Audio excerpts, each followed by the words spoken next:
Hardly ever do you get to hear preaching on the 11 morning Gospels that appear in the Orthodox, that appear in the Matins. And each one of them has a resurrectional tone to it, meaning that it talks about the resurrection. This one in particular, I wanted to bring forward because this point comes out many times from conversations with people, but also it's come out quite a bit on the Thursday night questions and answers. And it talks about this idea of belief is, what do I have to believe and how do I have to believe if I am going to inherit the kingdom of heaven? And so in the 9th morning gospel, we have the story of Thomas, all right? And Thomas is that story that tells us about belief, okay? Because Thomas, like many of us, particularly me, said, and I would have said the same thing. They came to Thomas and they said, "We have seen the Lord." And he said to them the same thing that I would have said. Unless I see it, unless I see something in his hand and I see a spear wound in his side, I will not believe. Because I come from a very logical and a very reason-based environment. That means the university. That means I have been placed into an environment which forces me to accept only that which can be proven through theory or hypothesis. So this would be me. So does that mean that I have doubts? And I'm talking about past, okay? I'm talking about before I was ordained, all right? That's the beauty of this, is I can speak about the past and not worry about all that sinful stuff, right?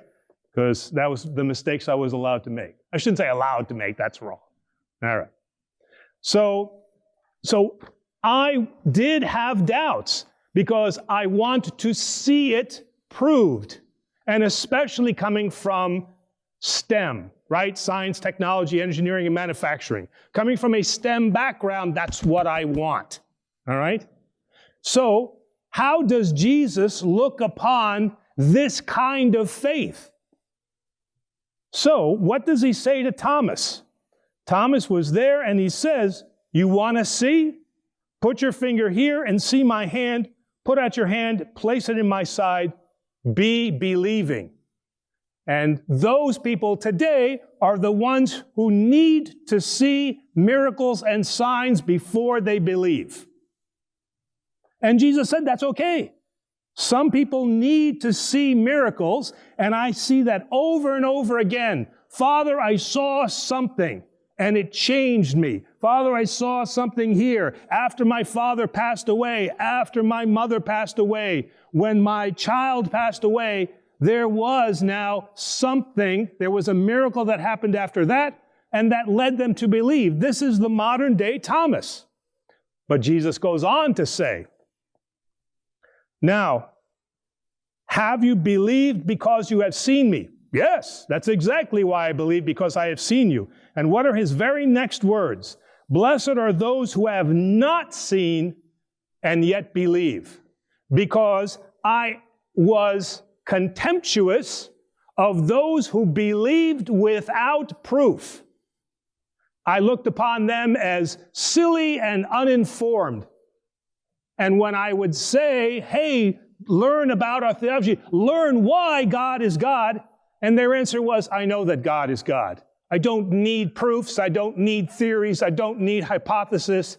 I know that God exists. And I couldn't handle that because I want it proved to me. And over time, and with ordination and the grace of the Holy Spirit, I was able to overcome my condescending attitude, and I was able to live with the fact that people like my mom can be a strong belief and stronger belief than me without having this great theological knowledge that I received at Holy Cross. that made me this great theologian. I'm kidding, all right? They want people online writing saying, oh my goodness, he's declared himself a theologian now.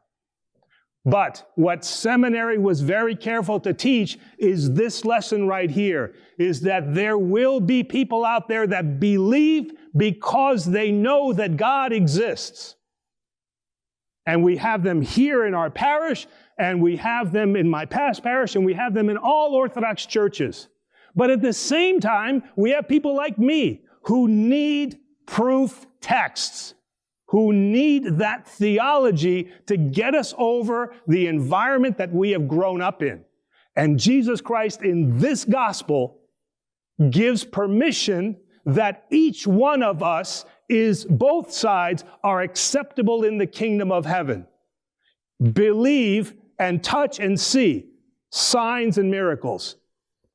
Blessed are those who believe but have not seen. And those are those people that don't need that, and they believe because they have received that grace of the Holy Spirit in a manner which is unknown to people like us, to people like me.